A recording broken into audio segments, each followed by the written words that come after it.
If you look at American politics and think everything is fine, this video is not for you. To the rest of us, things seem pretty broken. I mean, our forefathers created a beautiful system, and we live in a magical country. How the hell did things get so bad? These days, just 2% of Americans trust that our elections work how they're supposed to. Congress has an approval rating of 20%. Our leaders are locked in partisan warfare, and they aren't fixing anything. And we're angry. We're angry at the system, at each other. Our country is getting poorer, sicker, more divided, and our families are paying the price.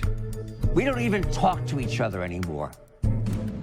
America's political system has been hijacked to ensure those with power keep it. And for the rest of us, well, it's not so good. This Venn diagram shows the relationship between an elected official doing what the people want and their likelihood of getting reelected.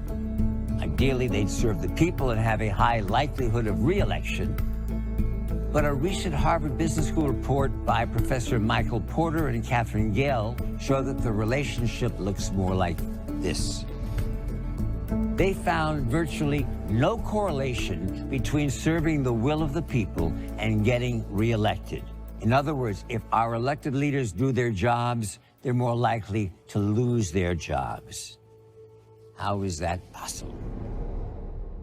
The report blames it on two privately held, gain-seeking organizations, America's two major political parties. In 2019, both major parties publicly threatened to blacklist candidates and contractors who veered from the party lines. They control the money, the debates, the primaries. They even draw their own voting districts. A full 61% of Americans want another option. But any third party or independent who runs is seen as a spoiler. So year after year, we choose between the lesser of two evils, Democrats, Republicans, Republicans, Democrats. In any other environment, a new competitor would swoop in to better serve their constituency. You hate your cable company? Here comes streaming. But the two parties have rigged the system to block competition. But it gets worse. In 86% of House races, we now know which party will win the general election before it even starts. That means all of the competition is in the primaries, where as few as 14% of voters participate. And primary voters tend to be more partisan than those who vote in the general election. So the most partisan candidates win the primary. They're virtually guaranteed to win the general, so you can guess what happens next. Over time, the parties move further and further apart.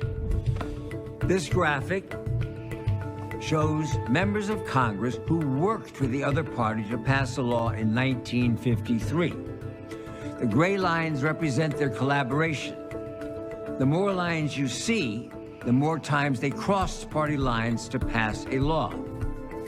This is how it looked in 67.